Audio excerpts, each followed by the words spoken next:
کارگزاری بتا کے بعد میں واپس آتا ہوں اپنی جگہ پر. وہ یہ ہے کہ حلمون عبد القدوس گنگوہی رحمت اللہ تعالی علیہ ایک مرتبہ اپنے شاگردوں کو دور حدیث کے اندر درس دیا کرتے ہیں. میرے محمد چلتے کیسے تھے, میرے محمد کا چلنا کیسے تھا. انہوں نے اپنے شاگردوں سے بتایا, کہا کہ استاد نے بتا دیا, عبد القدوس گنگوہی نے بتا دیا, محمد عربی علیہ السلام کیا چلنے کا ڈنگ, چلنے کا رنگ, چلنے کا طریقہ ایسے تھا. زبانی بتا دیا. شاگردوں نے ضد کر دی, شاگردوں نے بہت بڑا اصرار کر دیا.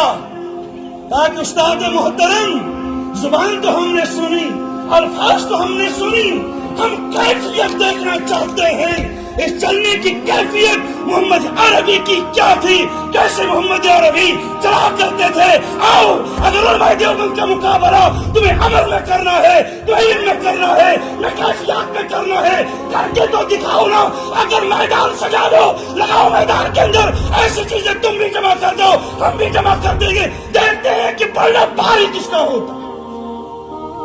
یہ یوں ہی پاگل نہیں ہوئے, یہ یوں ہی مجنون اور دیوانے نہیں ہے میرے دوستوں. حضرت القدوس گنگوہی رحمت اللہ تعالی علیہ نے یہ ساتھ ایمن واریہ زیادہ آو کرنے, واریہ زیادہ آو ایمن اسرار طلبانی طرف آو کرنے.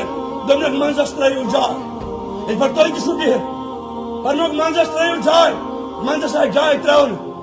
دبن جو ہی عبد القدوس گنگوہی رحمت اللہ تعالی علیہ نے 2 قدم اٹھائے, 3 قدم اٹھائے, 4 قدم اٹھائے, 5واں قدم اٹھانا تھا, اتنی حالت ہو گئی پوری درس کا, بے ہوش ہو گئی.